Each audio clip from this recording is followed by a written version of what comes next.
अस्सलाम वालेकुम वरहमतुल्लाहि वबरकातुहू। हम अपने मौजू की तरफ बढ़ते जा रहे हैं। आज मेरा मौजू कलाम है वही, क्योंकि अल्लाह पाक ने इस कलाम पाक को वही के ज़रिए उतारा है।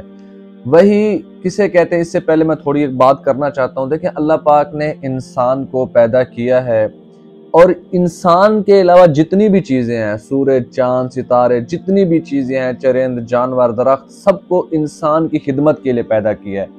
और इंसान को क्यों पैदा किया है? अल्लाह पाक ने इंसान को अपनी इबादत के लिए पैदा किया है।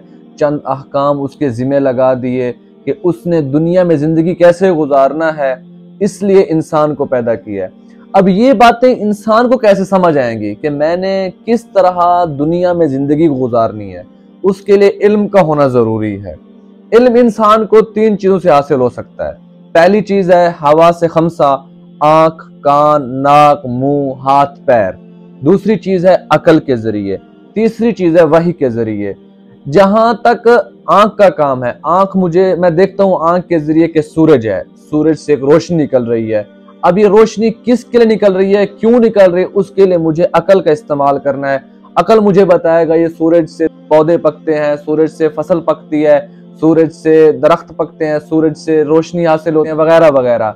जुबान से मैं कुछ खाता हूँ, मुझे आंखें बता रही हैं कि ये खाना है, रोटी है, मैं खा रहा हूँ। जुबान उसका जायका चखता है। अकल मुझे बताती है कि ये जायका किस तरह का है, तुमने इस टाइम क्या चीज खाई है, तुमने आम खाया है, आड़ू खाया है या रोटी खाई है, वो मुझे अकल बताता है। अकल और हवासे खमसा की एक महदूद है।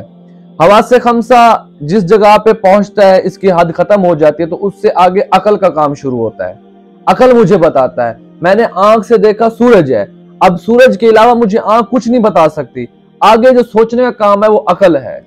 अब अकल की भी एक हद है, एक हद पे जाकर अकल भी खत्म हो जाता है, तो वहां से वही का रास्ता शुरू होता है। मुझे अकल ने बताया कि सूरज रोशनी देता है, मुझे वही बताएगा कि तूने सूरज की रोशनी हासिल करके तुमने क्या करना है। तुमने मेहनत करनी है, तुमने उठकर रोजी कमाना है, तुमने हलाल रोजी कमाना है, तुमने फसलें उगानी है और उन फसलों को तुमने कैसे खर्च करना है, उन फसलों को तुमने आगे किस तरह तकसीम करना है, ये मुझे वही बताता है। जो चीज वही से उतरी है उसके लिए ये बात जरूरी नहीं है कि वो अकल में आ जाए, क्योंकि अकल एक महदूद हद तक काम करता है, वही के लिए महदूद हद नहीं है। वही की 3 किस्में हैं, वही कल्बी, कलाम इलाही, वही मलकी। वही कल्बी किसे कहते हैं कि नबी के दिल में कोई बात अल्लाह पाक डाल दे कि भाई तुमने ये हुक्म सादिर करना है, और उस नबी को पता लग जाता है कि अल्लाह ने मुझे क्या हुक्म दिया, अल्लाह मुझसे क्या चाहता है। जिस तरह कुरान में है, हजरत इब्राहीम अलैहिस्सलाम को अल्लाह पाक ने हुक्म दिया कि तुम अपने बेटे को ज़िबह करो। कुरान में भी अल्फाज है, इन्नी राईतु फिल मनाम अन्नी अज़बहुका फंजुर माज़ा तरा। क्या बेटे, मैंने ख्वाब में देखा है मैं तुम्हें ज़िबह कर रहा हूँ, मुझे बताओ मैं क्या करूँ। तो वो क्या था? अल्लाह की तरफ से एक वही की किस्म है। दिल के अंदर कोई बात उतर जाए, वो अल्लाह ने उसको वही बना के दिल में उतारा। दूसरा है कलाम इलाही, कि अल्लाह पाक खुद बात करते हैं, अपने नबी से खुद हुक्म देते हैं। जिस तरह हज़रत मूसा अलैहिस्सलाम से अल्लाह पाक खुद बात करते थे, कल्लमल्लाहु मूसा तकलीमा। अल्लाह पाक ने मूसा से खुद कलाम किया। कोहे तूर पर मूसा अलैहिस्सलाम जाते थे, अल्लाह से हम कलाम होते थे, अल्लाह से अहकाम लेकर वापस आके बनी इस्राइल वालों को देते थे। अल्लाह के नबी सल्लल्लाहु अलैहि वसल्लम ने अल्लाह से 2 बार बातें की हैं। एक बार मिराज पर जाके बात की और एक बार ख्वाब के अंदर अल्लाह से हम कलाम हुए। तीसरी वही की किस्म है वही मलकी। वो फरिश्ता आता है कुरान लेकर, वही लेकर, कोई हुक्म लेकर आके नबी को बताता है कि अल्लाह पाक ये हुक्म दे रहे हैं। कुरान पाक को हज़रत जिब्रील सल्लल्लाहु लेकर आए। रिवायत कहते हैं कि जिब्रील सल्लल्लाहु के अलावा कोई भी कुरान पाक को लेकर नहीं उतरा। अब जो भी हुक्म था वो फरिश्ता लेकर आता था, उसे कहते हैं वही मलकी। वही किस कैफियत में नाजिल होती थी, वही की कैफियत क्या थी? हज़रत हारिस बिन हिशाम ने आप सल्लल्लाहु अलैहि वसल्लम से सवाल किया, या रसूलल्लाह, आप पर वही किस कैफियत में नाजिल होती है? तो आपने जवाब दिया कि मेरे पास वही 2 कैफियत में नाजिल होती है। एक ऐसे महसूस होता है जैसे घंटियां बज रही हों, दूसरी वही एक फरिश्ता मर्द की शक्ल में आता है और मेरे पास वही लेकर आता है। वही का वजन कितना होता है तो उसका अंदाजा हम इस बात से लगा लें। ज़ैद बिन हारिस रज़ी अल्लाह तआला को फरमाते हैं, एक बार आप सल्लल्लाहु अलैहि वसल्लम के रान मेरे ऊपर रखा हुआ था।